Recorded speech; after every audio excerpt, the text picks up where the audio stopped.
South Africa's army says that it will deploy soldiers to help quell unrest sparked by the jailing of former President Jacob Zuma. At least 6 people have been killed in the looting and protests. Violence broke out last week when Zuma began serving a 15-month sentence for contempt of court.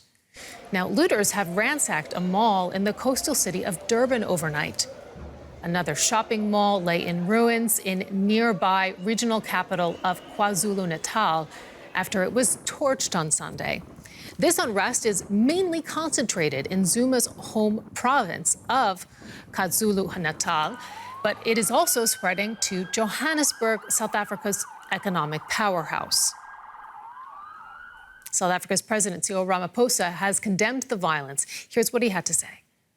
While there are those who may be hurt and angry at this moment, there can never be any justification whatsoever for anybody to embark on violent and destructive and disruptive actions that negatively affect the rights of others.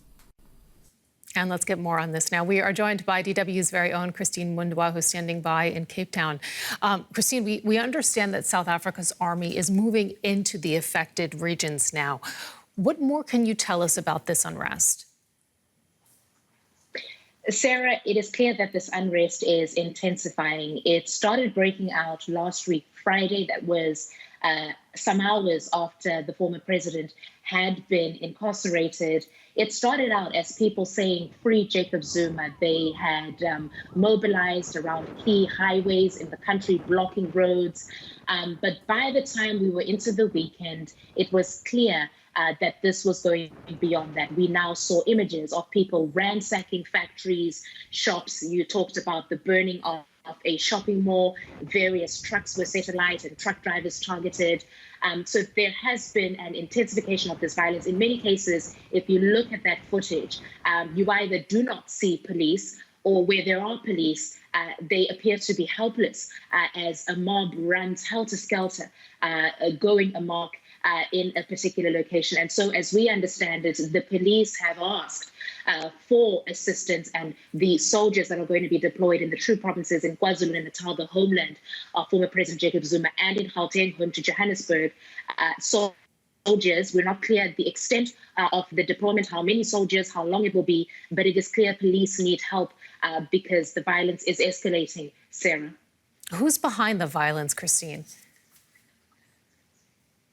Well, this is the thing. Initially, you had people in the former president's camp. I'll name one person in particular, his daughter, Duduzile. Her Twitter account is very active. She has been retweeting some of the videos of the unrest in the country, essentially mobilizing the former president's supporters, saying things like Amandla, which means power to the people. This is us taking a stand against what they call the unconstitutional detention of her father. So there is that. But it is also clear that there are now opportunistic criminals who've jumped onto this. And you certainly heard the president allude to it last night as well. People walking into shops and ransacking. People are saying that no longer has anything to do with the former president's detention. But these are now just criminals, violent criminals who have now taken advantage of the situation because there are crowds out in the streets. So there certainly is the responsibility to be borne by people in the former president's camp who seem to be mobilizing people, in some cases on tribal and ethnic lines, telling people to go out and cause chaos until their president, former President Jacob Zuma, is freed. But they have lost control of that situation now. It appears all sorts of criminal elements are now taking it because some of the looting and the ransacking appears to have some coordination to it, Sarah. And can you tell us a little bit more about, you've mentioned it there, the fact that Zuma's appeal trial was really a big trigger for all of this violence, Christine. What are his chances of success now at this new court hearing? Just tell us what's going on there. Well, essentially, Zuma's lawyers have to make the case. They've got to demonstrate one of 3 things here, that the court that handed him the sentence, which is, by the way, the court that he is appealing at now, he's asked this court to make a rescission of its ruling, to basically cancel its ruling. He's got to demonstrate 3 things. 1, that the judgment was fraudulent. 2, that the court somehow made a mistake in its ruling. Or 3, that new information, new documents have emerged since the court made its ruling. A lot of legal experts out there are listening to the case. We're watching it live as it's happening in this country. It is being streamed.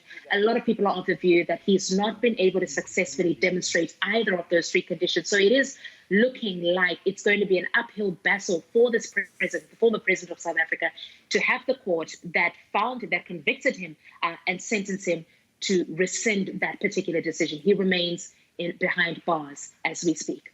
Christine Mundwa with The View from South Africa. Thank you so much, Christine.